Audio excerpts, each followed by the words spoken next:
Hello students, welcome to our Satwa Baba BCA College YouTube channel. Here we are going to learn about decision making statements in C. Now, decision making statement in C. Decision making statement is depending on the condition block need to be executed or not. Decision making statement છે એ condition ઉપર આધાર રાખે છે. Means કે કોઈપણ check variable છે, કોઈપણ પરિસ્થિતિ છે એ ચેક કરવા જાય છે અને એ કન્ડિશન ઉપરથી બ્લોક છે એ એક્ઝિક્યુટ કરવો કે નહીં એ નક્કી કરે છે.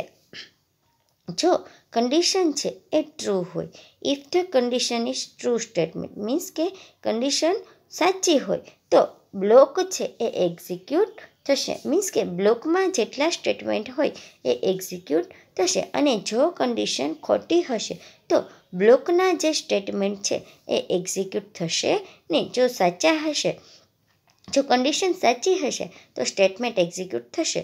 જો કન્ડિશન ખોટી હશે તો સ્ટેટમેન્ટ એક્ઝિક્યુટ થશે નહીં.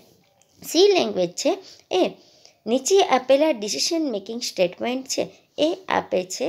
એમાં ફર્સ્ટ છે ઇફ, ઇફ એલ્સ, સ્વિચ અને એક ગો ટુ લેબલ કરીને છે જે ડિસિઝન મેકિંગ સ્ટેટમેન્ટમાં આવે છે. નાઉ what is if statement? Now, if is most basic statement of decision making statement. Decision making statement માં જે if statement છે એ basic છે. It tells to program to execute a certain part of code only if particular condition is true. If statement છે એ પ્રોગ્રામને કહે છે કે જો કન્ડિશન ટ્રુ હોય તો કેટલોક એવો ચોક્કસ ભાગ છે એ એક્ઝિક્યુટ થવો જોઈએ. હવે તેની સિન્ટેક્સ આપી છે. ઇફ રાઉન્ડ બ્રેકેટમાં આપ્યું છે કન્ડિશન, અને જો કન્ડિશન સાચી હોય તો જે કર્લી બ્રેકેટ છે એનામાં જે સ્ટેટમેન્ટ આપેલા હોય, મીન્સ કે આને બોડી પાર્ટ કહેવાય, તો ઇફનો જે બોડી પાર્ટ છે એ એક્ઝિક્યુટ થશે.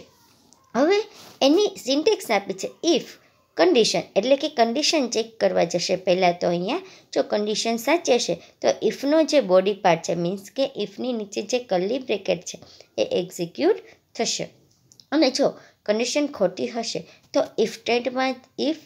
ઇફના જે બોડી પાર્ટમાં સ્ટેટમેન્ટ છે એ એક્ઝિક્યુટ થશે જ નહીં. હવે તેને ફ્લો ચાર્ટથી સમજાવ્યું છે કે ફર્સ્ટ કન્ડિશન ચેક કરવા જશે.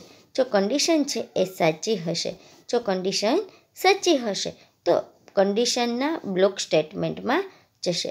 અને જો કન્ડિશન ખોટી હશે, મીન્સ કે કન્ડિશન ખોટી હશે તો બ્લોક સ્ટેટમેન્ટમાં જશે નહીં, પણ ડાયરેક્ટ તેનો ફ્લો છે એ જે બ્લોક સ્ટેટમેન્ટ છે એની નીચેના સ્ટેટમેન્ટમાં જશે. એક્ઝામ્પલથી જોઈએ ઇફ સ્ટેટમેન્ટ કે એક હેડર ફાઇલ ઇન્ક્લુડ કરેલી છે. હેડર ફાઇલ આપેલી છે studio.h void main. હવે એ studio.h, conio.h જેવી હેડર ફાઇલ છે એ પ્રોગ્રામમાં કમ્પલસરી છે. મીન્સ કે જો studio.h છે એ printf, scanf, getch જેવા ફંક્શન છે એ ધરાવે છે. મીન્સ કે studio.h અને conio.h છે, printf, scanf અને getch જેવા ફંક્શન હોય તો studio અને conio.h છે એ હેડર ફાઇલ લેવી કમ્પલસરી છે. હવે મેં અહીં બે વેરિયેબલ લીધા છે, ઇન્ટીજર એક્સ અને વાય. એટલે કે એક્સ અને વાય બે વેરિયેબલ છે એ ઇન્ટીજર ડેટા ટાઈપના છે. એક્સમાં મેં 15 વેલ્યુ અસાઇન કરી છે અને વાયને મેં 13 વેલ્યુ આપી છે. હવે તેનો ફ્લો છે એ 15થી પહેલાં અહીંયા જશે 15 અને એ એક્સમાં અસાઇન થશે. એ રીતે 13 છે એ વાયમાં અસાઇન થશે. હવે ચેક કરવા જશે if x is greater than y, means કે એક્સની વેલ્યુ 15 છે અને વાયની વેલ્યુ 13 છે. એટલે કે 15 છે એ 13 કરતાં મોટા છે. કન્ડિશન કેવી પડે છે તો કે સાચી. તો તેના બોડી ઓફ ધ લૂપમાં જશે. મીન્સ કે પ્રિન્ટએફ સ્ટેટમેન્ટ છે, કર્લી બ્રેકેટમાં જેટલા સ્ટેટમેન્ટ હશે એક્ઝિક્યુટ થશે. અહીં પ્રિન્ટએફ મીન્સ કે એક સ્ટેટમેન્ટ પ્રિન્ટ થશે x is greater than y એવું સ્ટેટમેન્ટ છે એ પ્રિન્ટ થઈને આવશે. નેક્સ્ટ છે if else સ્ટેટમેન્ટ.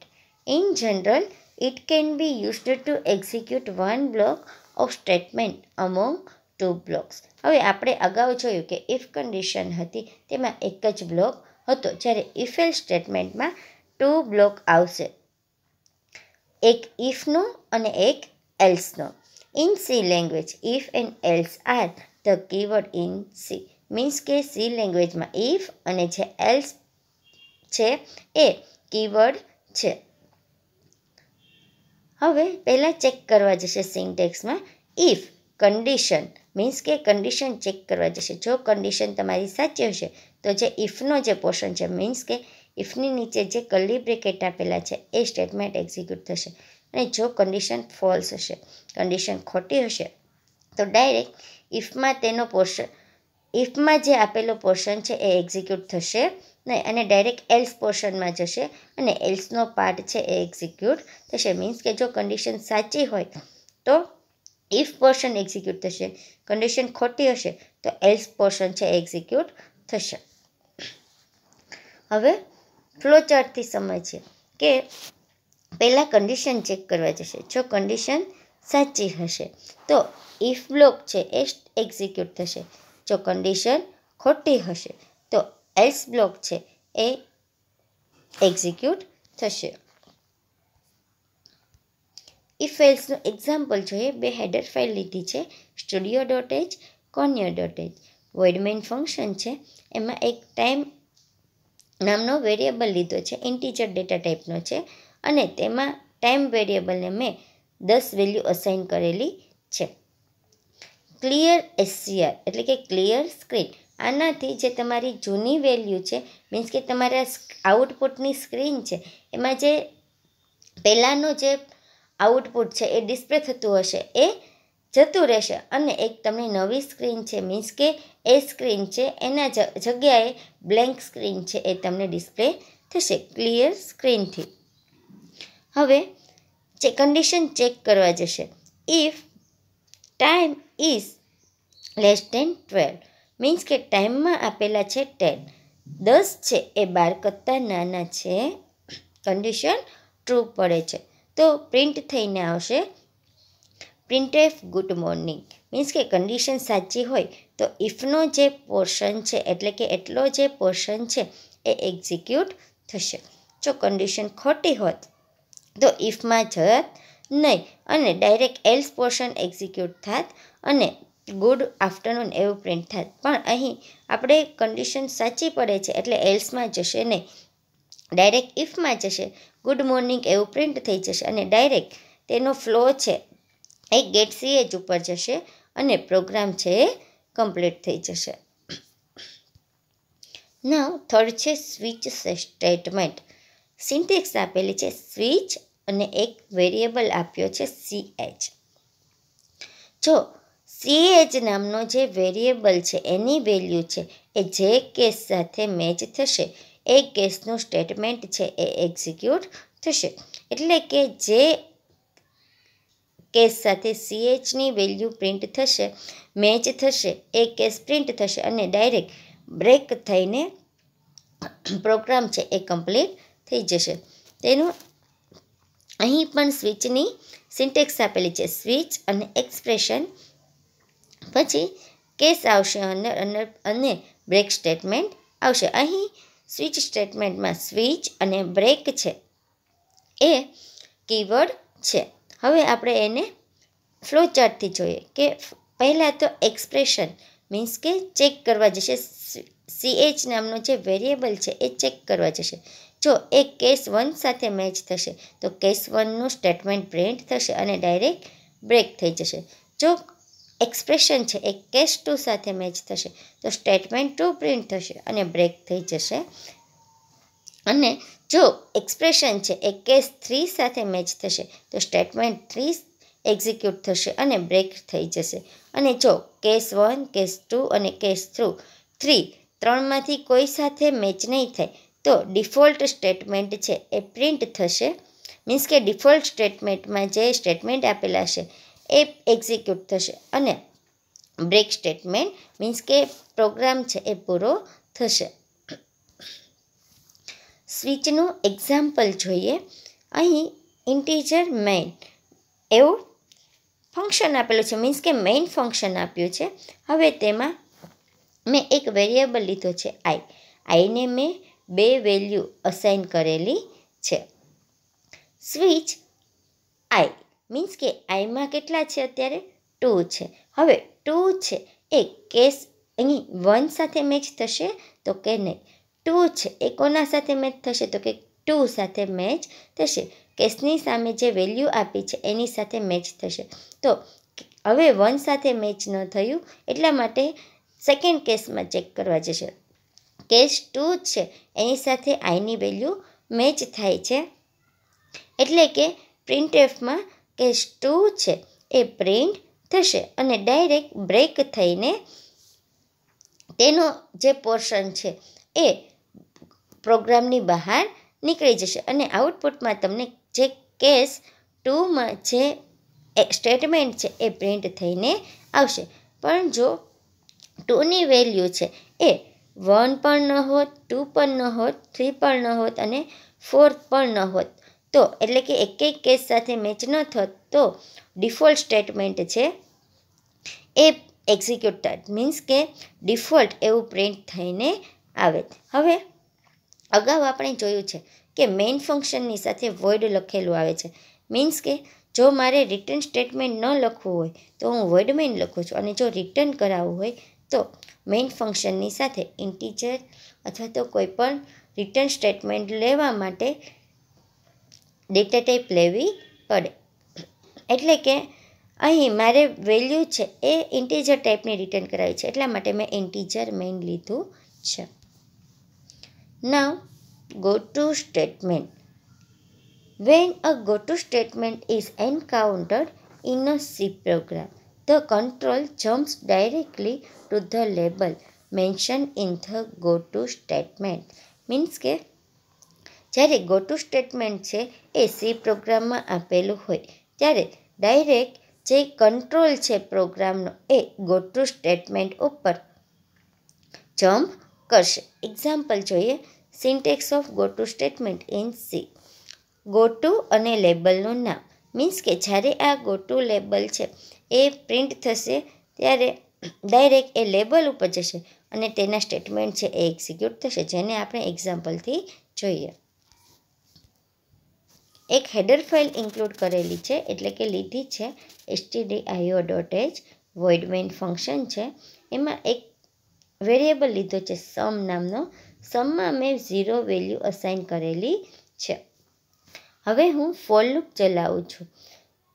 એમાં integer I equal to 0 means કે જો મેં આઈને આગળ ડિક્લેર ન કરેલો હોય તો હું નીચે પણ એને ડિક્લેર કરી શકું. ઇન્ટીજર આઈ અને ડાયરેક્ટ મેં એને વેલ્યુ પણ અસાઇન કરેલી છે. આઈની વેલ્યુ 0 છે. 0 is less than or equal to 10 condition true પડે છે. આથી સમમાં જશે, મીન્સ કે સમમાં અત્યારે તેની વેલ્યુ છે એ 0 છે. હવે 0 પ્લસ 0 એ રીતે 0 પ્લસ 0 એ રીતે વેલ્યુ છે એ પ્રિન્ટ થશે અને સમમાં જશે. એ રીતે જ્યાં સુધી કન્ડિશન છે તમારું ફોર લૂપ છે એ જ્યાં સુધી ફોર લૂપ છે એ ખોટું ન પડે ત્યાં સુધી આ જે સ્ટેટમેન્ટ છે સમ છે એમાં વેલ્યુ છે અસાઇન થતી જશે. મીન્સ કે જે લાસ્ટમાં મારી વેલ્યુ છે એ 10 આવશે, આઈની વેલ્યુ 10 આવશે ત્યાં સુધી વેલ્યુ પ્રિન્ટ થશે અને ચેક કરવા જશે. If I equal